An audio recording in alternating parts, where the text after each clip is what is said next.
ملکہ نور جہاں 17ویں صدی میں ہندوستان کی سب سے بااثر خاتون تھیں۔ انہوں نے وسیع و عریض مغل سلطنت کی فرمانروائی میں تاریخی کردار ادا کیا۔ نور جہاں 1577 عیسوی میں قندھار کے ایک معزز ایرانی گھرانے میں پیدا ہوئیں۔ پیدائش کے وقت ان کا نام مہر النساء رکھا گیا تھا، لیکن ان کے خاوند اور مغل بادشاہ نے انہیں نام نور جہاں کا خطاب عنایت کیا۔ وہ ملکہ الزبتھ اول کی پیدائش کی چند دہائی بعد ہی پیدا ہوئیں، لیکن انہوں نے اپنے برطانوی ہم منصب سے کہیں زیادہ متنوع خطے پر حکمرانی کی۔ ان کے والدین نے صفوی دور میں بڑھتی ہوئی عدم رواداری کے نتیجے میں اپنا ملک چھوڑ کر زیادہ روادار مغل سلطنت میں پناہ لینے کا فیصلہ کیا تھا۔ اپنے والدین کے ملک اور اپنے نئے وطن کی مخلوط روایت میں پروان چڑھنے والی نور جہاں کی پہلے مغل حکومت کے ایک اہلکار شیر افغن سے سن 1594 میں شادی ہوئی۔ وہ اپنے شوہر کے ساتھ مغربی ہند کے امیر صوبے بنگال منتقل ہو گئیں، جہاں ان کا واحد بچہ پیدا ہوا۔ جب ان کے شوہر پر جہانگیر کے خلاف سازش میں شامل ہونے کا شبہ ہوا تو بادشاہ نے بنگال کے گورنر کو اسے اپنے دربار آگرہ میں پیش کرنے کا حکم دیا، لیکن نور جہاں کا شوہر گورنر کے آدمیوں کے ساتھ تصادم میں مارا گیا۔ بیوہ نور جہاں کو جہانگیر کے حرم میں پناہ ملی، جہاں دوسری خواتین نے ان پر اعتماد کرنا اور ان کی تعریف کرنا شروع کر دیا۔ نور جہاں نے جہانگیر سے سن 1611 میں شادی کی اور وہ اس کی 20ویں اور آخری بیوی ہوئیں۔ شادی کے فوراً بعد نور جہاں نے اپنے ایک ملازم کی زمین کے تحفظ کے لیے ایک شاہی فرمان جاری کیا۔ ان کے فرمان میں نور جہاں بادشاہ بیگم لکھا تھا، اور یہ ان کی مطلق العنانی اور ان کے اختیارات میں ترقی کی علامت تھا۔ سن 1617 میں سونے اور چاندی کے سکوں پر جہانگیر کے نام کے ساتھ ان کا نام بھی کندہ ہونے لگا۔ دربار کے واقعہ نویس، غیر ملکی سفیر، تجار اور درباری جلد ہی ان کی اہمیت کو محسوس کرنے لگے۔ ایک درباری نے ایک واقعہ بیان کیا کہ کس طرح انہوں نے مردوں کے لیے مخصوص شاہی بالا خانے پر آ کر لوگوں کو حیران کر دیا۔ یہ ان کی حکم عدولی کی واحد مثال نہیں۔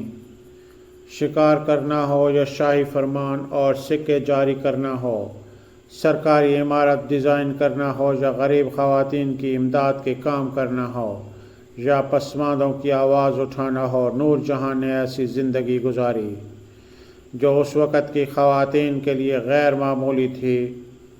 وہ شاعرہ، ماہر شکاری اور ماہر فن تعمیر تھیں۔ اپنے والدین کے لیے انہوں نے آگرہ میں مقبرے کا جو ڈیزائن کیا تھا، اس کی جلوہ گری بعد میں تاج محل میں نظر آتی ہے۔ مردوں کی دنیا میں نمایاں کردار ادا کرنے والی ملکہ نور جہاں شاہی خاندان سے بھی نہیں آتی تھیں، تاہم انہوں نے بادشاہ کے حرم سے ایک زیرک سیاستدان اور جہانگیر کی پسندیدہ بیوی کے طور پر بام عروج پر پہنچیں اور ایک شریک سلطان کی طرح مغل سلطنت پر حکومت کی۔ انہوں نے بادشاہ کے قید کیے جانے کے بعد ان کو بچانے کے لیے فوج کی قیادت بھی کی، جو کہ ایسا ہمت والا کام تھا جس سے ان کا نام عوام کی یادداشت اور تاریخ میں نقش ہو کر رہ گیا ہے۔ ہر چند کے درباری ریکارڈ میں بہت کم خواتین کا ذکر درج کیا جاتا تھا، لیکن جہانگیر نے سن 1614 کے بعد اپنے روزنامچے میں نور جہاں کے ساتھ اپنے مخصوص رشتے کا ذکر کرنا شروع کیا، اور انہوں نے نور جہاں کا توصیفی خاکہ پیش کیا کہ وہ حساس ساتھی ہیں، ایک شاندار خیال رکھنے والی ہیں، ایک ماہر مشورہ دینے والی ہیں، ایک اچھی شکاری، سفیر اور فن کی پرستار ہیں۔ اس کا سہرا بہت حد تک ان کی پرورش، ان کے گرد ان کے حامی مرد و زن کے نیٹ ورک، جہانگیر کے ساتھ خاص تعلق، ان کی جہہ طلبی اور ان کے وطن اور ان کے لوگوں کے سر جاتا ہے۔ بہت سے تاریخ دانوں کا خیال ہے کہ جہانگیر شراب کی مریضانہ لت کا شکار تھا، جسے حکومت پر توجہ دینے کی طاقت نہیں تھی، اور اسی لیے اس نے اپنی حکومت کی انا نور جہان کے ہاتھوں میں سونپ دی تھی، لیکن اس میں مکمل صداقت نہیں ہے۔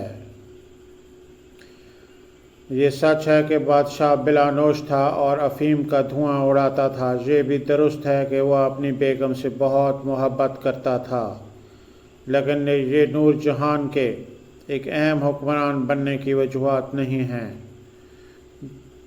دراصل نور جہان اور جہانگیر ایک دوسرے کو مکمل کرتے تھے، اور بادشاہ اپنی بیگم کے شریک حکمران ہونے کے بوجھ سے کبھی غیر مطمئن نہیں ہوا۔ لوگوں نے ان کی محبت اور بہادری کے قصے تو سن رکھے ہیں، لیکن وہ ان کی سیاسی فراست، بلند حوصلگی اور ان کی سرگرم عملی دنیا کے بارے میں بہت کم جانتے ہیں۔ وہ ایک دل فریب خاتون تھیں۔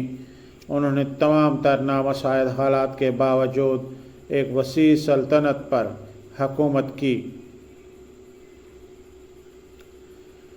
مغلوں نے 16ویں صدی کے اوائل میں اپنی سلطنت کے قیام سے لے کر بر صغیر پر 300 سال سے زیادہ عرصے تک حکومت کی۔ یہ انڈیا کی سب سے بڑی اور سب سے زیادہ طاقتور سلطنت تھی۔ اس سلطنت کے بہت سے بادشاہ نور جہان سمیت شاہی خواتین اور بیگمات نے فن، موسیقی اور فن تعمیر کی سرپرستی کی۔